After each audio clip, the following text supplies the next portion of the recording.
ទៅវិញទៅមកដើម្បីសម្ដែងនៅឆន្ទៈសញ្ចេតនាចាត់គំនិតអ្វីមួយភាសាមានអំពើធំចំនួន20ពីក្នុងអំពើខ្មែរមកក្រៅពីជាតិខ្មែរនិងជាតិមកនៅមានជនជាតិផ្សេងទៀតដូចជាសេណូយសេម៉ានៅសហព័ន្ធម៉ាឡេស៊ីយ៉ាម៉ាឡូវ៉ានៅប្រទេសភូមាមកអាឡាស្មិតនៅប្រទេសឡាវស្ទៀងគួយពស្ទួយ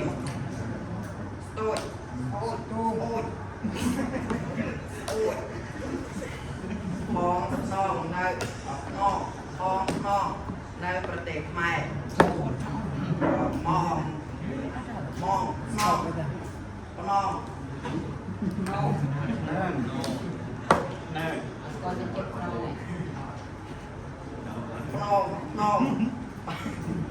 បាម៉ាបាហាសេដងរូនៅប្រទេសវៀតណាម3ភាសាខ្មែរមានអភិវឌ្ឍធំ3លើកហើយភាសាខ្មែរបុរាណតាំងពីកំណើតសតវត្សទី15ភាសាខ្មែរកណ្ដាលតាំងពីសតវត្សទី16ភាសាខ្មែរបច្ចុប្បន្នតាំងពីសតវត្សទី20ដល់បច្ចុប្បន្ន4លបាយភាសាបរទេសនៅក្នុងភាសាខ្មែរកើតឡើងតាមរយៈទំនាក់ទំនងជាមួយបរទេសដូចជាទាក់ទងក្នុងកិច្ចការទូតទេសចរពាណិជ្ជកម្មសិក្សាអប់រំជំនឿសាសនា5ភាសាខ្មែរយើងមានលក្ខណៈពិសេសធំដែលខុសប្លែកពីភាសាបរទេសគឺការពន្លឺសំឡេងមានឡើងចុះចំនួនជាងតិចតួចឬពីជាងការបង្កើតពាក្យមានវិធី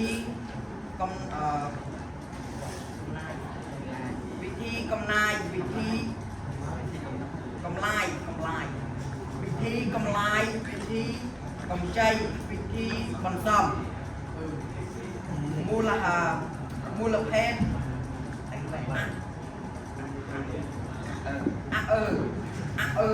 ទាំងស្រៈទាំងចញ្ញនៈមានពាក្យកន្លឹះកាត់ស្រៈមានសូរច្រើនតែមានសញ្ញាស្រៈតិចចញ្ញនៈមានសូរតិចដែលមានសញ្ញាចញ្ញនៈច្រើនមានទម្រង់ពាក្យមានភេទមានវចនៈ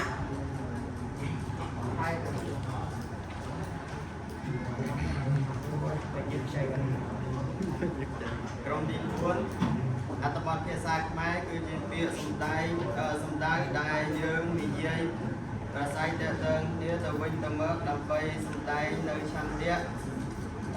សញ្ចេតនាចិត្តគំនិតអ្វីមួយភាសាមើលមានអំពើធំចំនួន22អំពើខ្មែរមើលក្រៅពីជាតិខ្មែរនិងជាតិមើលនៅមានជនជាតិផ្សេងទៀតមានដូចជា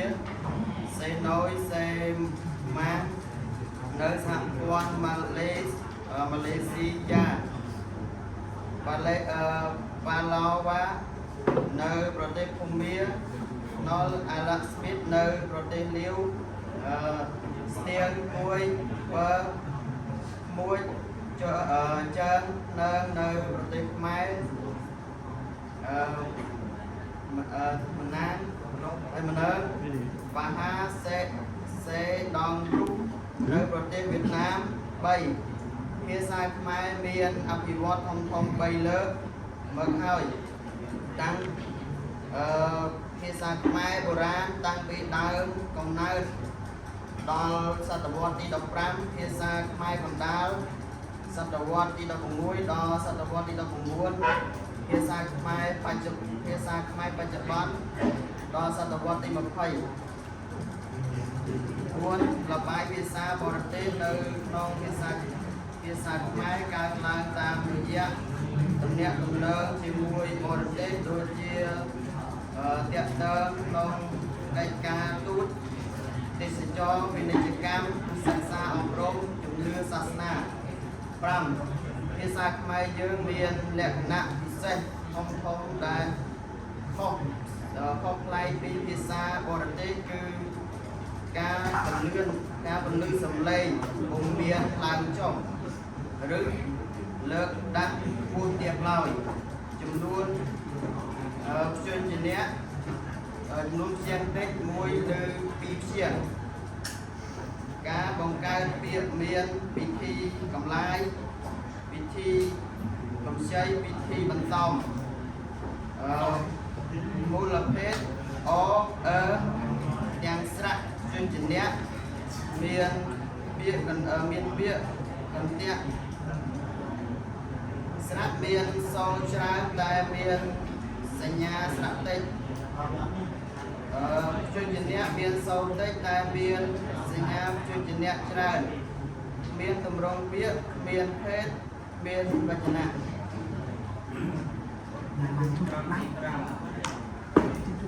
ហើយការភាសាគឺជាជាសម្ដីដែលយើងនិយាយដោយផ្នែកទៅដល់មានទៅវិញទៅមកបែបសម្ដីនៃខាងតែមនុស្សចេតនានិងចិត្តកំណត់អ្វីមួយនៅក្នុងលោកយើងនេះគ្រប់ជាសាស្ត្រតែមានភាសាតរបស់ខ្លួនសម្រាប់ប្រាទះតងគ្នាក្នុងសង្គមជាតិរៀងៗខ្លួនពីអំបោពីខ្មែរធំមានចំនួន20ដូចជាអំបោអន្ទារកគឺជាអំបោភាសាមួយទូទៅលាយក្នុងបណ្ដាអំបោភាសាក្នុងលោកគ្រប់បណ្ដាលោកវិបរៈតែទាំងអស់នឹងទៅតែ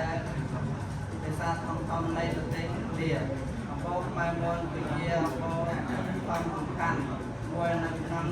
វិទ្យាខ្មែរអំបោម៉ាឌីយូម៉ាឌី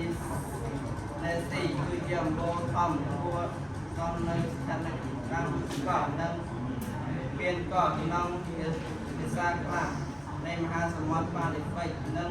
មាត់ឥណ្ឌា3អំបោខ្មែរមុនមានជនជាតិដូចជាតេណុយតេម៉ាងនៅសហព័ន្ធម៉ាឡេស៊ីយ៉ាងបានឡាវ៉ាន់នៅប្រទេសភូមាឡោឡាមិចនៅប្រទេសឡាវមានលួចអលួចនងនៅម៉ែនងបាហាសេរុនៅប្រទេសវៀតណាម4ភាសាខ្មែរមានអភិវឌ្ឍ3លើកគឺភាសាខ្មែរបុរាណតាំងពីកំណើតដល់សតវត្សទី15ភាសាខ្មែរបណ្ដាលសតវត្សទី16ដល់សតវត្សទី19ភាសាខ្មែរបច្ចុប្បន្នសតវត្សទី20ដល់ទី5ភាសាខ្មែរមានលក្ខណៈពិសេសធំដូចជាការពង្រឹងសម្លេងចំនួនប្រាក់ជាងព្យញ្ជនៈទីផ្លាយពាក្យនិងវចនៈនិងពួតសម្ព័ន្ធដែលខុសផ្លែកពីភាសាបាលីតាមសំក្រាជាដើមឃើញថាផ្លែកគ្នាទាំងផ្នែកតផ្នែកស្ដាប់និងផ្នែកសម្ព័ន្ធ